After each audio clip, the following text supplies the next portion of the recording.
Pinga do Capeta, a verdade oculta por trás das fábricas clandestinas em Pernambuco. Ora, meus amigos e amigas que acompanham o Pernambucando por aí, sejam bem-vindos a mais um encontro de prosa, canto e reflexão. Porque aqui não fazemos simples programa de turismo, e sim peregrinação de ideias, vivências e, sobretudo, pele no lugar. Hoje quero puxar o fio de um tema que cheira a pinga, mas não de embalo alegre. A fabricação clandestina de bebidas alcoólicas em Pernambuco. Ah, meu povo, parece que não era só em história de Lampião, mas ainda nas nossas entranhas, nos sítios e nas periferias, há quem fabrique bebida do diabo, às escondidas, adulterada, com risco de morte e enganação. Vou contar um causo, ou quase causo, para abrir esta narrativa. Imaginemos um homem chamado Zé Romão, lá no interior do agreste pernambucano. Zé Romão herdou da avó uma alambicagem rudimentar, um alambique velho, um caldeirão, madeira, bambu, cumbuco e aquele jeito de mexer no fogo como quem toca violão no terreiro. Arte que vem de séculos. Só que a seca apertou, o preço da cana subiu, os impostos engoliram e Zé Romão decidiu operar na penumbra. Fábrica clandestina. Ele monta seu pequeno reino de pinga, destila de madrugada, engarrafa às escondidas, vende para conhecidos, vendavais, botecos marginais. Ele acha que está salvando o sustento, mas por trás desse quê de coragem heróica há monstros. Adulteração, metanol, morte, impunidade, desconfiança e até polícia à espreita. É esse o rio tortuoso que eu convido vocês a navegar comigo. De um lado, a cultura nordestina da cachaça, da sabedoria da terra, do calor do alambique bem cuidado. E de outro, a clandestinidade, a corrupção, o risco que mata gente pobre e o Estado omisso ou conivente. Vamos pôr o humor, a ironia e a crítica, mas com o coração sertanejo, porque esse Brasil precisa ouvir. E, como diria Chesterton, o mistério da vida não é um problema a ser resolvido, mas uma realidade a ser experimentada. Pois bem, vamos experimentar esse mistério e apontar seus dentes. A cachaça legítima e o perfume da terra. Antes de mergulhar no submundo, é justo dizer que a cachaça é símbolo. Símbolo de raiz, de festa, de cultura popular. Em Pernambuco, município por município, município por comunidade, há uma tradição que atravessa gerações. A pinga feita com milho, rapadura ou melaço. A fruta fermentada. O fogo brando. O tonel de amburanas ou do juazeiro. Essa tradição é irmã das cordelistas, dos violeiros, das festas de santo, dos alambiques de quintal. É patrimônio não oficial, mas vivo. Quando essa arte sai do cerne do lar e entra no mercado formal, sujeita a normas, fiscalização, tributos e rotulagem, ela é domesticada. E muitos produtores pequenos não suportam essa boca. Alguns capitulam, outros resistem clandestinamente. A diferença entre o legítimo e o clandestino está no controle, no risco, no caráter. O clandestino é assustadoramente livre, livre para matar. E aí entra o nó. Hospedado nos rincões do Nordeste, ele espreita como serpente. Metanol aqui, enchimento de álcool desnaturado ali, água demais acolá. E a primeira vítima pode ser um trabalhador simples, um caboclo de clube, um festeiro de São João. Esse perigo é real.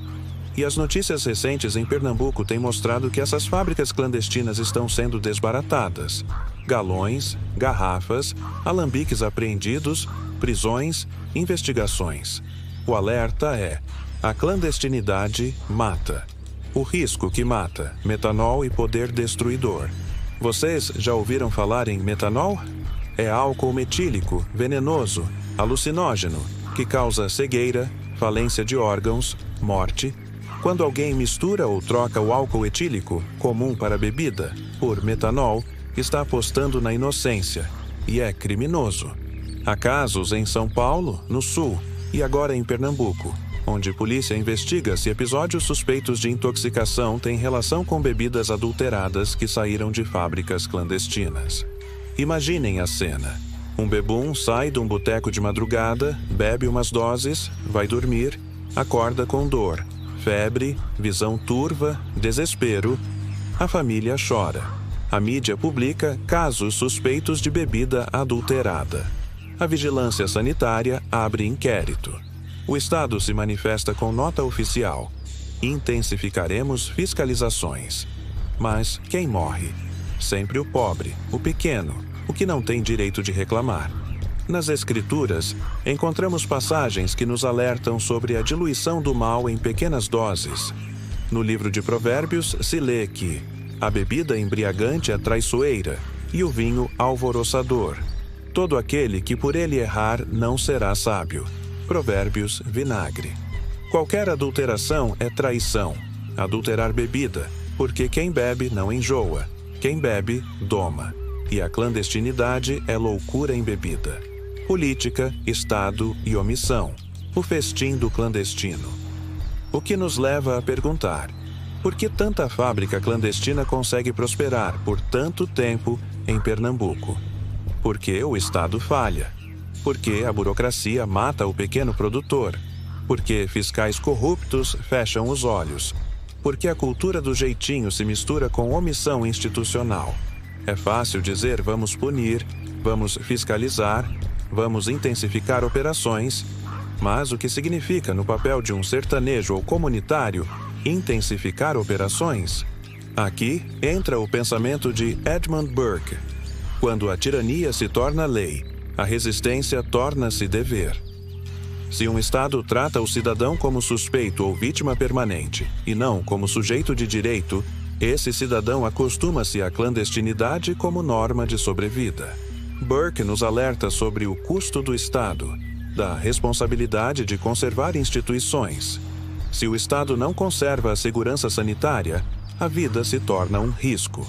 Roger Scruton nos ensinou que o conservador valoriza tradição, ordem e vínculo cultural. E a cachaça tradicional é tradição. Mas ele também nos adverte contra o relativismo. Não tudo vale. A liberdade do clandestino termina onde começa a saúde pública e a vida de outrem. Ser conservador é respeitar o canto da cultura, mas não tolerar o crime que mata. E olhem que interessante alusão. Olavo de Carvalho, com sua ênfase na crítica da modernidade decadente e na importância do ethos cultural, diria que a clandestinidade é a expressão da falência moral de uma sociedade que sacrifica a cultura responsável em nome do mercado barato. Ele poderia lembrar que o Brasil, tão repleto de contradições, cultiva no submundo a vergonha de sua própria cultura e usa ar-roubo moral para legitimar o ilícito. Chesterton, esse mestre da surpresa e da ironia, diria que há mais mistério num cálice adulterado do que em 1000 tratados filosóficos. Ele sorriria ao ver o sertão transformado em laboratório demoníaco e cobraria a volta da moral, do sagrado e da decência na prosa do povo. Histórias de povo e sarcasmo cotidiano. Deixe-me contar outro causinho. Em um município do Agreste, chegaram a capturar galões de 50 litros cheios de bebida, com etiquetas falsas, rótulos improvisados, papel de arroz solto, data adulterada. O vendedor dizia que era cachaça premium, artesanal, da serra, cura milagrosa. Um tio de minha vizinha, curioso, meteu o rosto no copo, sentiu o cheiro de solvente. Pensou que era perfume de mulher, mas era morte líquida. Chamou a polícia, que chegou com lanternas e escândalo. E já vi gente alegar: isso sempre existiu, meu filho. É tradição, é cultura de resistência. Sim, sempre existiu, mas não com essa ferocidade, nem com essa impunidade. A modernidade acabou por dar escala à barbárie. Clandestinos com estrutura industrial, distribuindo para múltiplos pontos, escapando de fiscalização com redes de proteção política, suborno, silêncio social. E o humor ácido aparece quando digo: eles vendem mais barato que água, mas embebedam com veneno. É piada amarga, mas triste. O clandestino é como um político sem mandato. Oferece benesses falsas, promete alegria, entrega morte. É inveja do demônio, essa clandestinidade. Ensina a enganar e matar em doses. Reflexão filosófica e moral. Agora, meus amigos, tomemos 2 minutos para pensar filosoficamente com o rumo da prosa. A clandestinidade nos revela uma fissura moral e institucional. Ela nos fala de desigualdade. Quem tem acesso institucional, produtor médio, dono de destilaria legal, paga licença, tributo, fiscalização. O pequeno artesão que não consegue suportar esse peso recorre ao submundo. O contrato social, que deveria proteger a saúde de todos, falhou em proteger os mais frágeis. E nessa falha, floresce a barbárie. A ilegalidade torna-se solução e o Estado vira caixa postal. Há também, dizendo em linguagem bíblica, um reino das sombras, pois a clandestinidade opera nas trevas como ladrão à noite, e quem anda em sombras tropeça. No Evangelho, Cristo disse: "Não vos associeis às obras infrutíferas das trevas, mas antes convictas-as." Epístola aos Efésios. Adulterar bebida é obra infrutífera das trevas, corrupção da vida humana. O conservadorismo cristão exige luz, não tolerância. Somando à filosofia, recordemos Chesterton. O que é uma sociedade senão uma trama de pequenas lealdades? E o que é a lealdade senão a decência que insistimos em manter, mesmo quando todos já abandonaram? O clandestino rompe essa lealdade cultural. Sai da trama da decência. Ele vende o rio poluído. Vive do que mata. E quem paga a conta? O pobre, o incauto, o que tem fé demais e dinheiro de menos. Olavo advertiu que sem uma elite moral, sem um povo que saiba subtilezas e defendam signos, tudo vira mercadoria, inclusive a vida. Aqui no sertão, a vida virou mercadoria líquida, vendida baratinho no escuro. E aqui chegamos ao ponto alto dessa crônica dramática. Imagine que numa mesma noite de São João, num terreiro de quadrilha, alguém adquire um copo de farinha e umas doses da pinga da casa. Entre risos, sanfona, quadrilha e doçura de rapadura, uns tantos brindam. Alguns ficam alegres, outros, sem saber, tomam veneno. O vendaval da noite embriaga, mas também adoecerá. Quando amanhece, a gente cega, gente caída, gente que não acorda. E o que dizer disso? Que tragédia, que escárnio, que ironia amarga de um Brasil que cultiva a festa, mas tolera a morte. Que país é esse onde a própria alegria, a pinga da festa junina, pode matar? Permitam-me usar figura para dar golpe. A clandestinidade é serpente com chapéu de palha, sorrindo no copo de aguardente. A vítima pensa que bebe cultura, mas bebe veneno. E tudo isso velado por omissões do Estado, pela insuficiência moral do cidadão e pela inversão de valores que glorifica o barato a qualquer custo.